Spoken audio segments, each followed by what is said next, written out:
Fala, torcedor santista, tudo bem com vocês? Eu sou a Nájila Luz, estamos aqui para analisar como que foi a partida entre América Mineiro 2, Santos 0. Mas para falar melhor sobre essa partida, conto com as estatísticas daqui do aplicativo da OneFootball, inclusive vou deixar o link na descrição, o melhor aplicativo de futebol do mundo, além de notícias sobre negociações do Santos, escalações, tem o tempo real, também tem as estatísticas e será através do aplicativo que vamos comentar em cima sobre essa derrota do Santos em cima do América. Então aproveita e baixa o aplicativo da OneFootball. Bom, vamos começar primeiro falando a questão da posse de bola, né? Novamente, o Santos teve mais posse de bola que o adversário, 72% contra 28% do time do América. Algumas questões é importante a posse de bola, outras nem tanto. O time do Santos hoje, pelo menos, conseguiu ter mais finalizações, o que é um ponto positivo se a gente for comparar os dois últimos jogos do Santos contra equipes que tiveram como propósito a parte mais defensiva, que foi a questão do jogo contra o Juventude, na Vila, e do Sport também, ambas partidas onde o Santos teve 0-0. Só que nesse jogo contra o América Mineiro, o Santos finalizou mais. O Santos teve mais chances de gols que o time do América Mineiro, só que eles conseguiram aproveitar mais, né? Aliás, duas chances praticamente, onde eles conseguiram fazer os gols. Vamos então falar sobre as finalizações. O Santos teve 21 finalizações e o time do América 8. Só que vamos comentar primeiro aqui em relação aos gols do time do América Mineiro, porque dá para a gente também comentar alguns erros individuais que acabaram custando 2 gols. Primeiro, o primeiro gol do time do América, que foi de um erro, mais uma vez, do Pará de marcação.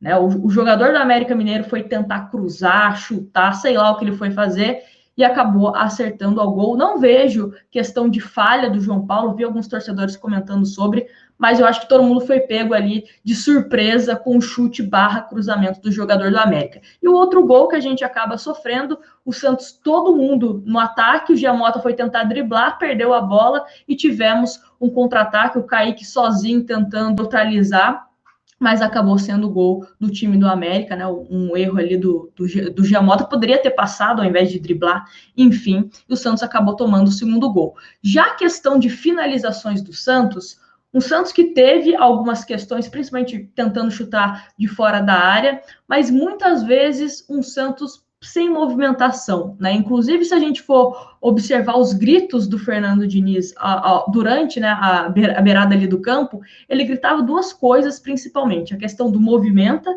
né? Mesmo um Santos com mais posse de bola e um Santos até finalizando mais do que nos últimos jogos, principalmente com times, né, que tem essa ideia de defesa, um Santos às vezes estava um pouco estático, sentiu um pouco dessa movimentação e também uma movimentação mais balanceada de direita e esquerda. Um Santos atuando mais pela esquerda, principalmente pela questão do Pará. O Pará não dava tantas alternativas para o Marinho, por exemplo. Achei o Marinho muito apagado na partida, apareceu em alguns momentos, tentando dar algumas finalizações, enfim, mas quando ele vem para a esquerda, quando o Pará estava na direita, o Marinho, perdão, estava na direita, ele não conseguia ter essa tabelinha, essa parceria junto com o Pará, que pouco avançava a linha de fundo para dar algumas possibilidades para o atacante santista. Então, senti um Santos atuando muito mais pela esquerda. Outra questão, a questão do diminui, que o Fernando Diniz sempre grita. O que é esse diminui? É a famosa pressão dos nossos jogadores, os jogadores adversários. Um dos jogadores que ele mais cobrava em relação a isso era o Pirani. O Pirani parecia que em 15 minutos da primeira etapa já estava cansado, não estava ajudando nessa questão da marcação alta. Quem estava fazendo isso era o Marcos Guilherme, que impressionante, não cansava nunca, 90 minutos correndo para cima e para baixo e parecia que não cansava. Só que o Marcos Guilherme, eu acho que foi muito prejudicado em relação ao posicionamento que ele estava jogando. Se ele estivesse mais aberto, eu acho que ele conseguiria, mais aberto ali pela esquerda, ele teria mais sucesso, não jogando como um falso 9. Lucas Braga, acho que ainda está um pouquinho abaixo daquele Lucas Braga que a gente conhece, então acho que ele poderia ter trocado, né, até mesmo colocado o Lucas Braga como falso 9 ou tirado o Lucas Braga e deixado o Marcos Guilherme jogando na dele, que é a melhor.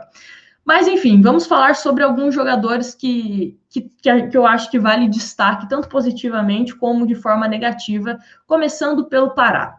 Mais um jogo onde o Pará falha, né? Eu sempre falo aqui que não é problema nenhum o jogador falhar, desde que ele consiga se recuperar. E o Pará, mais uma vez, uma partida péssima defensivamente, onde saiu um gol por um erro de marcação dele, mais uma vez, e também de forma ofensiva, onde o Santos não conseguiu explorar tanto, principalmente um dos seus melhores jogadores, que é o Marinho, porque o Pará não dava esse suporte para ele. Então, não foi bem, nem ofensivamente, nem defensivamente. O Madison entrou jogando até mais como ponta do que como lateral, né? Mas pelo menos com o Madison conseguia o Santos chegar na linha de fundo e oferecer um certo perigo para o time do América. Melhorou essa movimentação, principalmente por aquela zona. Em relação ao Felipe Jonathan até que tentou algumas finalizações, então foi bem ofensivamente, só que defensivamente deixou um pouco a desejar mais uma vez, né? Até mesmo o primeiro gol do América sai de uma jogada que começa ali no lado do Felipe Jonathan e entra o Moraes. O Moraes, de forma defensiva, a gente não conseguiu observar muita coisa, mas de forma ofensiva também tentou algumas finalizações. Teve até um gol que, na hora que ele finaliza, eu jurava que a bola tinha entrado, mas infelizmente foi para fora. E pode ser uma alternativa. Ainda bem, finalmente, que o Fernando Diniz colocou o jogador para atuar, porque fazia tempo que a gente queria ver, né, o Moraes, para a gente saber, joga bem, joga mal, precisa de um outro jogador para a posição, né, a gente precisa entender isso com o jogador em campo. Em relação ao Pará, que eu esqueci de complementar, ele acabou tomando o terceiro cartão amarelo, então ele está fora do próximo jogo do Santos, que é contra o Atlético Paranaense. Provavelmente o Madison será titular, e aí uma excelente oportunidade para a gente observá-lo. Bom, em relação a Kaique que aparece aí como um forte candidato para substituir o Luan Pérez, que provavelmente deve deixar o Santos, e mais uma vez uma partida muito segura, fazendo desarmes importantes, pelo menos 2 desarmes que poderiam até gerar um risco de gol, né, para o time do Santos, e o Kaique foi muito bem. É um jogador que tem uma visão interessante, então ele sabe sair jogando, ajudar nessa construção, né, nessa primeira bola. Então é um jogador interessante. Vamos observar se o Fernando Diniz vai mantê-lo, né, como dupla do Luiz Felipe, que é um jogador que eu gosto bastante, que é o Kaique, mesmo com 17 anos, tem uma maturidade imensa. Camacho, interessante também o jogo que ele se propôs a fazer em relação à forma defensiva também, e principalmente com os lançamentos, né? Aquela visão de jogo onde ele consegue quebrar a linha com o lançamento, com um passe, né, mais vertical, uma coisa que a gente sempre cobra. Às vezes o time está tocando muito de lado, vem o Camacho e consegue dar um passe mais vertical, que pode fazer com que o Santos crie jogadas mais interessantes. Então, gostei dessa mais uma vez, esse jogo do Camacho. Em relação a Carlos Sanches, espero que ele já comece como titular no próximo jogo, mesmo que ele só tenha 45 minutos, né, de condições físicas, coloca ele como titular e depois, se necessário, realiza a substituição. O Santos melhora com o Sanches, o Santos melhorou com o Madison, então algumas mudanças que o Santos acabou realizando durante o primeiro, né, o segundo tempo, acabou melhorando o time do Santos. Em relação as substituições, né? O Felipe Jonathan saiu, entrou o Sanches, tivemos Pará e Pirani, entraram Madison e Moraes, o Luiz Felipe saiu e entrou o Ângelo, aliás, o Ângelo só entrou, né? O coitado, acho que nem conseguiu tocar na bola, mas algumas mudanças, como eu falei, principalmente a entrada do Sanches e a entrada do Madison, né, fez com que o Santos melhorasse. O Moraes também entrou bem, só o coitado do Ângelo que não teve tempo para isso. Em relação à arbitragem, se você chegou até aqui, né, achou que eu não falaria da arbitragem, vou falar.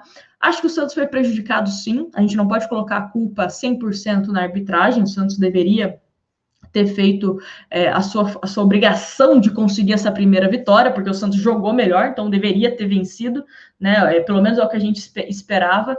Mas o goleiro do América conseguiu fazer boas defesas, a gente também não pode tirar esse mérito, mas a arbitragem complicou. Né, a arbitragem foi chatinha para o Santos, 2 pênaltis, que na minha opinião foram, um em cima do Marinho no primeiro tempo e o pênalti no Madison na segunda etapa, que poderiam ter mudado o rumo da partida, principalmente no primeiro tempo. Se você consegue um pênalti, você converte, poderia ser outra história esse jogo. E do gol do América, né, a jogada se inicia com uma falta em cima do Marinho, que não foi dada.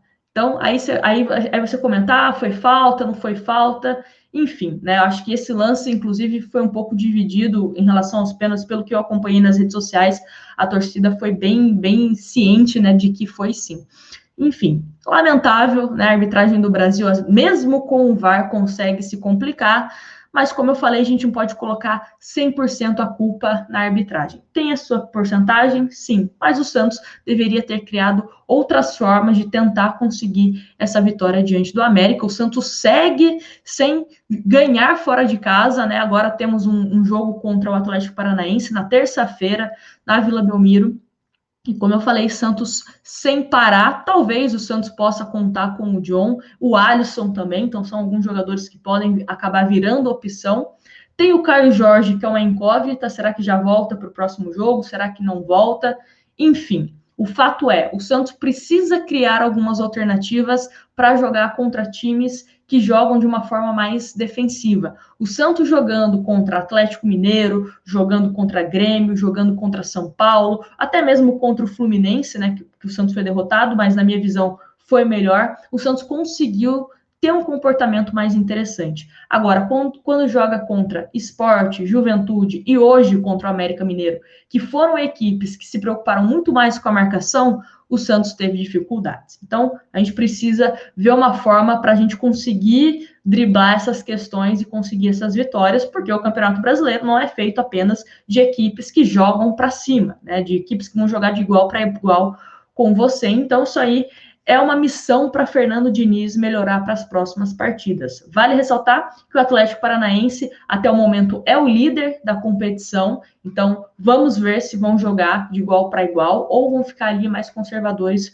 contra o Santos na Vila. Mas é isso, quero saber de vocês, o que vocês pensam dessa partida, dessa derrota do Santos.